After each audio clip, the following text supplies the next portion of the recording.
नमस्कार दोस्तों, 24 अक्टूबर 2022 को दीपावली के दिन ब्रिटिश कंजर्वेटिव पार्टी के लीडर ऋषि सुनक को ब्रिटेन का प्रधानमंत्री घोषित किया जाता है।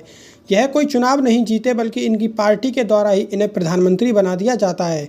इनसे पहले ब्रिटेन की प्रधानमंत्री थी लिज ट्रूस, जिन्होंने 44 दिन बाद ही इस्तीफा दे दिया था, और उससे पहले थे बोरिस जॉनसन। इसका मतलब कि पिछले 2 महीनों में ही ब्रिटेन में 3 प्रधानमंत्री बदल चुके हैं।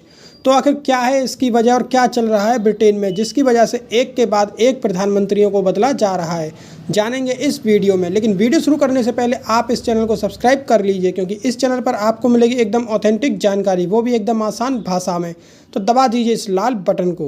इतिहास बनाते हुए ब्रिटेन के नए प्रधानमंत्री बन गए ऋषि सुनक एक बड़ा नाम होने जा रहे हैं। The Exchequer Rishi Sunak is the front runner to take the top job. Today, Rishi Sunak officially became Great Britain's Prime Minister. Sunak is the first Hindu British Prime Minister and the first person of color to hold that job. Rishi Sunak is therefore elected as leader of the Conservative.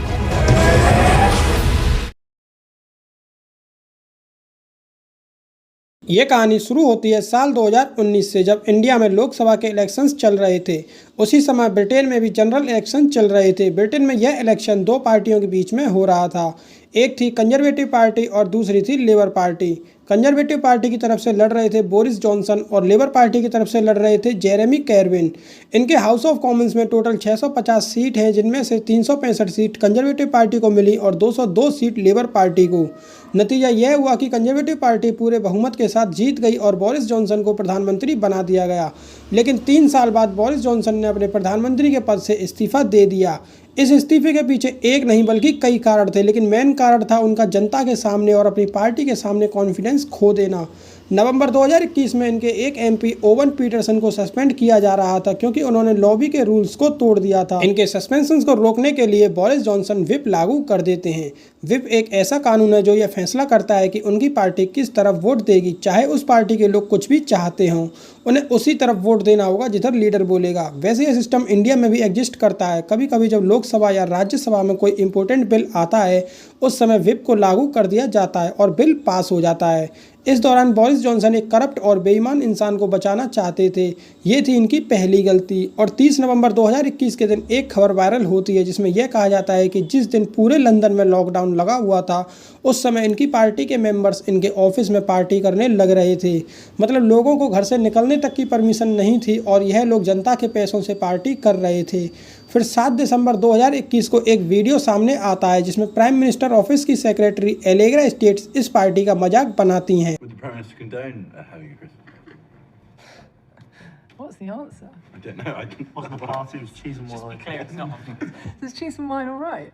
It was a business meeting. I'm joking. This is recorded.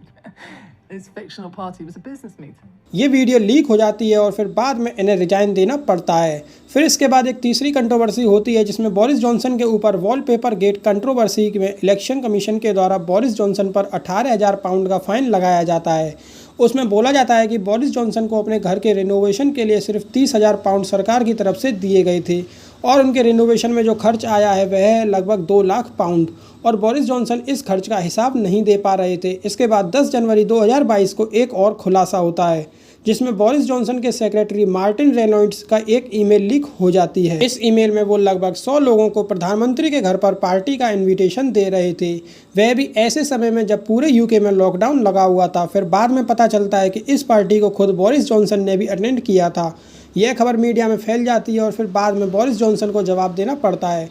Boris Johnson जनता के सामने माफ़ी मांगते हैं और कहते हैं कि मुझे लगा था यह कोई पार्टी नहीं है बल्कि एक वर्क इवेंट है, जिसमें मुझे बुलाया गया है। Implicitly that this was a work event, and I should have recognized that even if it could be said technically to fall within the guidance, there would be millions and millions of people who simply would not see it that way, and to them and to this house I offer my heartfelt apologies. Opposition party के MP इस बात को झूठ बताते हैं और कहते हैं कि बोरिस जॉनसन अपने आप को बचाने के लिए झूठ बोल रहे हैं। और इतना ही नहीं बल्कि इनकी खुद की पार्टी के कुछ एमपी भी इस बात को नहीं मानते और वह इनकी कंजर्वेटिव पार्टी को छोड़कर लेबर पार्टी में चले जाते हैं। इसके बाद ब्रिटेन की पुलिस बोरिस जॉनसन और ऋषि सुनक और उनके सभी एमपीज पर फाइन लगाती है, जिन्होंने लॉकडाउन के समय में पार्टी अटेंड की थी। यहाँ पर देखने लायक बात यह है कि यहाँ इलेक्शन कमीशन किसी से भी नहीं डरता है और वह पूरी ईमानदारी से काम करता है और प्रधानमंत्री पर फाइन लगा देता है। और यहाँ की मीडिया भी किसी से नहीं डरती है और वह प्रधानमंत्री से भी सवाल करती है। और यहाँ की पुलिस भी किसी से नहीं डरती है। लेकिन भारत की मीडिया तो पूरी की पूरी बिकाऊ है। अगर भारत में इलेक्शन कमीशन, मीडिया और पुलिस ये तीनों ढंग से काम करने लगें तो देश की स्थिति ही बदल जाएगी। इसके बाद 25 मई 2022 को ब्रिटेन की एक IAS ऑफिसर स्यू ग्रे के द्वारा एक रिपोर्ट निकाली जाती है, जिसमें कहा जाता है कि बोरिस जॉनसन के घर में एक या दो पार्टी नहीं बल्कि ढेरों पार्टियां हुई हैं, वह भी लॉकडाउन के समय में। और मीडिया में बोला जाता है कि इन लोगों ने इतनी पार्टी कर ली थी कि ये लोग अपना होश खो बैठे थे और सिक्योरिटी के साथ मारपीट करने लग गए थे और इन्होंने आज तक बहुत से घोटाले भी किए हैं। इसके बाद बोरिस जॉनसन अपनी जनता ही नहीं बल्कि अपनी पार्टी की नज़रों में भी गिर चुके थे। एक कॉन्फिडेंस वोटिंग होती है जिसमें 41% वोट बोरिस जॉनसन को हटाने के लिए डाले जाते हैं और यह वोट उनके खुद के MP ही डालते हैं। लेकिन इसके बाद भी बोरिस अपने पद से इस्तीफा नहीं देते। फिर इसके बाद एक और झटका उन्हें तब लगता है जब मीडिया में खबर मिलती है कि बोरिस जॉनसन के द्वारा अपॉइंट किए गए डेप्यूटी चीफ क्रिस पिक्चर महिलाओं के साथ सेक्सुअल असॉल्ट करने लग रहे हैं। इसके बाद बोरिस जॉनसन की बहुत बेइज्जती होती है और बोरिस जॉनसन कहते हैं कि उन्हें इस बारे में कुछ नहीं पता है। इसके बाद इनकी पार्टी के MP आपस में ही लड़ने लगते हैं और कहते हैं कि अब बहुत हो गया, अब हम ऐसी पार्टी में नहीं रहना चाहते जिसके लीडर बोरिस जॉनसन है। इसके बाद ब्रिटेन के फाइनेंस मिनिस्टर ऋषि सुनक अपने पद से इस्तीफा दे देते हैं और हेल्थ सेक्रेटरी साजिद जावेद भी अपने पद से इस्तीफा दे देते हैं। मतलब पूरे 24 घंटे में 36 MP अपने पद से इस्तीफा दे देते हैं। अब अगर सरकार चलाने के लिए कोई बचेगा ही नहीं तो सरकार कैसे चलेगी। मजबूरन 7 जुलाई 2022 को बोरिस जॉनसन अपने पद से इस्तीफा दे देते हैं। इसके बाद एंट्री होती है लिज ट्रूस की। इसी दौरान ब्रिटेन की क्वीन एलिजाबेथ का भी देहांत हो जाता है और यूक्रेन और रसिया के बीच भी लड़ाई चल रही होती है और ब्रिटेन की करेंसी भी इन्फ्लेशन के दौर से गुजर रही होती है। चारों तरफ से समस्याओं का जंजाल बन रहा होता है।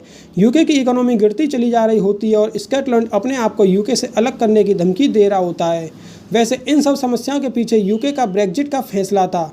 इस फैसले को लेकर उन्होंने कहा था कि अब वे यूरोपियन यूनियन का सदस्य नहीं बने रहेंगे, उससे अलग हो जाएंगे। ब्रेग्जिट से अलग होने के लिए वोटिंग की गई थी और इस वोटिंग में जितनी भी तरह के वादे किए गए थे सरकार ने किसी को भी पूरा नहीं किया।